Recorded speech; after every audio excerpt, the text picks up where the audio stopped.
esto es ¿Qué rayos? Y hoy tenemos un tema increíble para ustedes. Increíble para ustedes e increíble por la forma en la que hace funcionar nuestro cuerpo, ¿no? Se trata del reloj biológico. Seguramente han escuchado este término muchas veces, pero aquí justamente les vamos a explicar qué es eso del reloj biológico. Por supuesto, ¿cómo nos afecta? ¿Por qué tener rutinas todos los días puede o no cambiar nuestro reloj biológico? Claro, y vamos a hablar del ciclo circadiano. ¿Qué rayos? ¿Qué rayos con el ciclo circadiano y cómo nuestro cuerpo se adapta a este reloj biológico para funcionar correctamente? Es decir, cuando no deberías de tener sueño, que no andes así, y cuando deberías de estar descansando, no estés como búho con los ojos pelones, ¿no? Todo eso lo vamos a aprender hoy y ya saben que esto es ¿Qué rayos? Comenzamos.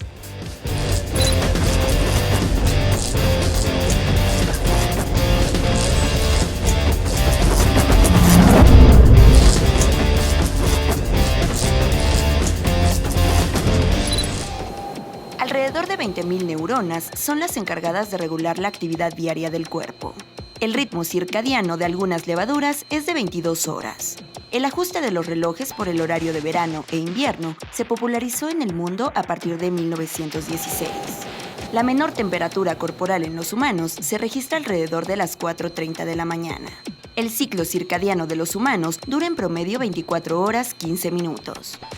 ¿Cómo están? Yo soy Pau. Yo soy Pisu. Y esto es ¿Qué rayos?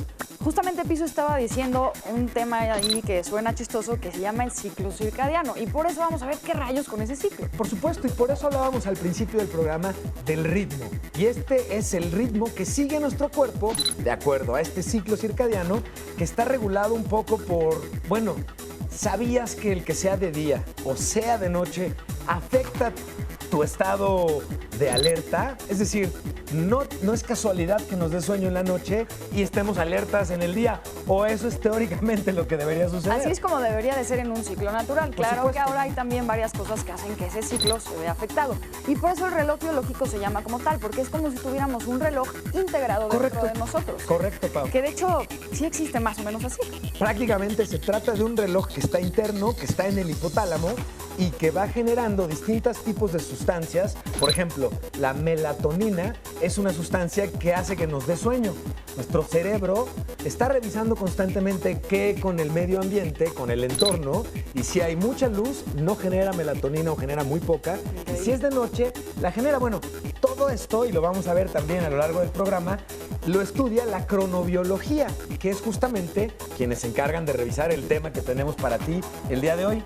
Sí, a ver, entonces son tres términos importantes. Ciclo circadiano, hay que aprendernos ese término. Luz, noche y cómo impacta a nuestro cuerpo.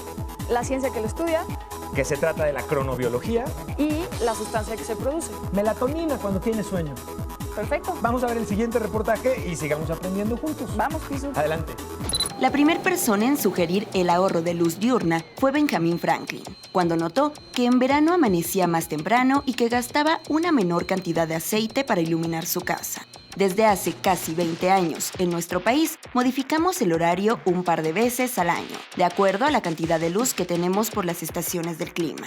El horario de verano inicia en abril y termina el último domingo de octubre. En este día, se adelanta una hora el reloj y se mantiene este horario hasta abril, cuando los días son más largos. De acuerdo al Fideicomiso para el Ahorro de Energía Eléctrica, en el año 2015 se ahorraron 1.470 millones de pesos con el cambio de horario, que además del dinero ahorrado, evitó la emisión de 466.000 toneladas de dióxido de carbono, gas responsable del efecto invernadero. Además del beneficio económico y ambiental, estudios científicos han demostrado que el tener una hora extra de luz favorece la realización de actividades al aire libre.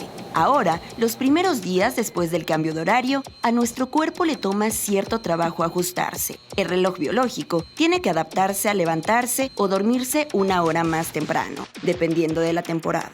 Mientras el cuerpo se adapta al nuevo horario, suele presentar algunos síntomas, como irritabilidad, insomnio, cambios de humor, alteraciones en el apetito, además de cansancio. Las recomendaciones para facilitar la transición hacia un nuevo horario, sea por viaje o por los cambios en el reloj, son las siguientes. Mantenerse bien hidratado, apegarse a una rutina rigurosa de sueño, caminar o hacer alguna actividad física moderada antes de dormir. El tener una pequeña siesta por la tarde también puede ayudar. De acuerdo a científicos de Harvard, el seguir estas recomendaciones facilitará la transición y en alrededor de una semana estaremos como nuevos. No olvides compartir esta información con tu familia y amigos. Veamos el caso de Pau. Ella, viviendo en México, en estos momentos se encuentra viajando en París. Se encuentra tan lejos que el horario es distinto, cambian el uso del día y la noche. Esto le va a generar a ella un fenómeno conocido como jet lag o descompensación horaria. Se trata de un desequilibrio producido del reloj interno, en el caso de Pau, que marca los periodos de sueño y vigilia. Este reloj interno tiende a prevalecer, por lo que al viajar de un país a otro, en este caso de México a París, va a tener sueño durante todo el día y por las noches seguramente va a estar mucho más despierta. Entre los síntomas que puede presentar se encuentran la fatiga, que es un cansancio general como el más común de los síntomas. La persona se confunde menos si viaja de un país a otro. Esto porque cambiamos el horario y la forma en la que se esté o desvelando o levantándose más temprano. Va a experimentar problemas digestivos, confusión en la toma de decisiones e incluso al hablar posiblemente va a fallar un poco su memoria y va a experimentar irritabilidad y apatía. Esto puede ayudarse si ella extiende un poco los horarios de descanso para ayudar a su cuerpo a acostumbrarse al nuevo uso horario. A Pisu le encanta tomar café y estar en su celular todo el día. Y lo que pasa es que la luz se percibe a través de la retina y esta viaja al núcleo supraquiasmático, estructura considerada a nuestro reloj biológico, por lo que al estimular con luz artificial es alterado nuestro ciclo de sueño, provocando así retraso de fase y en algunos casos insomnio. Si a eso sumamos el uso de dispositivos durante la noche, se incrementa el riesgo de tener problemas al dormir. El uso de dispositivos aumenta también el sedentarismo y el consumo de bebidas con cafeína, cosa que le encanta tomar a Pisu. Estos cambios no son compatibles con los horarios sociales y escolares que demandan despertarse temprano y tener múltiples actividades durante el día. Esto conlleva alteraciones cognitivas, cansancio, somnolencia. Si no es manejada de manera adecuada, pueden generar depresión, ansiedad, obesidad, adicciones y riesgo de enfermedades cardiovasculares. Recuerden, es muy importante no exponernos a ningún dispositivo que genere luz artificial y cuidar el contenido de lo que vemos antes de que no nos sobreactive. Es decir, evitar juegos violentos, luces brillantes, música muy alta o cualquier cosa que nos estimule. Y sobre todo, buscar hacer en la noche actividades relajantes para facilitar nuestro sueño.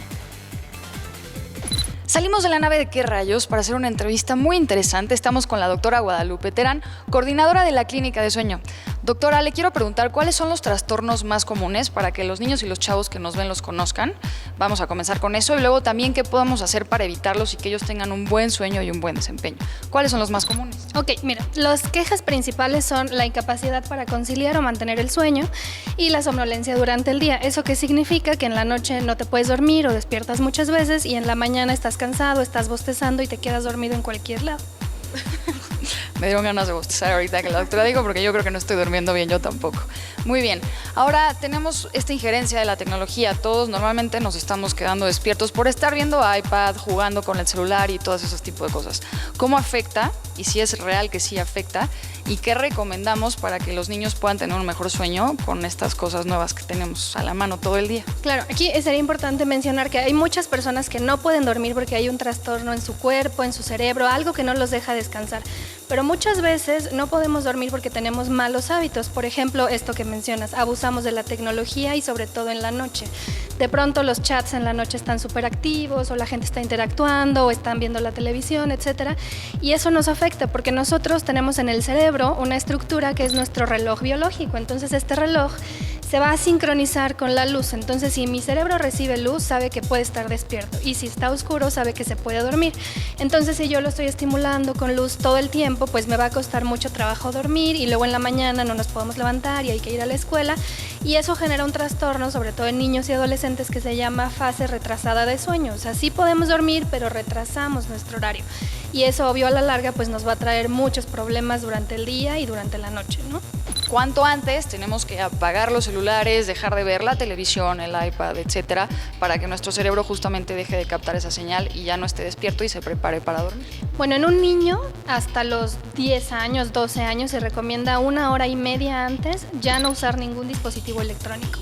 y en los adultos por lo menos 30 minutos antes, porque además de que puede hacer que no te puedas dormir, de pronto también estar ahí con las redes y todas estas cosas aumenta la presencia de pesadillas o estos sueños desagradables, o que de pronto en la noche hables dormido, te sobreactives, porque estás activando de más a tu cerebro. Entonces es muy importante respetar los tiempos antes de ir a dormir. Yo creo que cuando muchos tenemos insomnio, justamente lo que hacemos es agarrar el celular y empezarlo a ver creyendo que eso nos va a dar sueño, pero como nos menciona usted, es todo lo contrario, justamente. ¿Cuántas horas para los niños y chavos que nos ven se recomienda que ellos duerman para que puedan tener un buen desempeño después? Bueno, las horas van a variar de acuerdo a la edad. En los niños se recomienda aproximadamente de 10 a 12 horas. Los adolescentes deberían de estar durmiendo entre 8 y 10 horas. Y es muy importante recalcar esto porque nosotros acabamos de hacer un estudio con población mexicana y vimos que los niños en México están durmiendo 8 horas. Entonces eso está muy por debajo de lo esperado para la edad y obviamente les está generando muchas repercusiones, entre ellas subir de peso. Estamos en una sociedad donde la obesidad infantil está creciendo mucho en niños, adolescentes, y uno de los factores es que no están durmiendo bien. ¿Crecimiento y esas cosas también se ven afectadas? Sí, exactamente. También un niño que no duerme bien no crece. Entonces a veces hay niños que están quedando bajitos de talla o que están con sobrepeso y empiezan a dormir bien y crecen de repente. Otra cosa que afecta es el rendimiento diario. Cuando nosotros nos vamos a dormir, nuestro cerebro sigue trabajando y una de las cosas que hace es que consolida lo que aprendimos y la memoria. Entonces, si tú, por ejemplo, tienes un examen al día siguiente y no duermes bien, muy probablemente no te va a ir bien en ese examen, o a lo mejor pasas el examen pero después se te va a olvidar esa información. Entonces hay que estudiar y luego hay que dormir para que esa información se mantenga en nuestro cerebro y al día siguiente pues estás productivo, con energía y en un mejor rendimiento escolar. Cuando hablamos de reloj biológico, referente a ustedes al tema de sueño, exactamente ¿qué sería el reloj biológico? El reloj biológico es esta capacidad que tenemos de sincronizarnos con el medio para estar dormidos en la noche cuando hay oscuridad y estar despiertos durante el día. Además de la capacidad de poder dormir las horas que nuestro cuerpo necesita, y esto va a variar de acuerdo a nuestra edad y también de acuerdo a nuestras actividades diarias. Entonces es muy importante que nosotros durmamos lo que nuestro cuerpo nos pide en el momento en el que es necesario, que es en la noche, y si hacemos esto nuestro reloj va a funcionar perfectamente y nuestros ciclos de sueño van a estar siempre muy bien sincronizados. Perfecto, pues doctora, muchísimas gracias. Niños, qué importante lo que aprendimos hoy, de verdad. Chavos, todos esténse atentos. Hoy no hay pretexto para no dormirse a tiempo y no dormir las horas que tenemos que dormir. Y yo los voy a acompañar en la noche también. Esto es ¿Qué rayos? Continuamos. Gracias. Muchas gracias. Esto es ¿Qué rayos? Continuamos.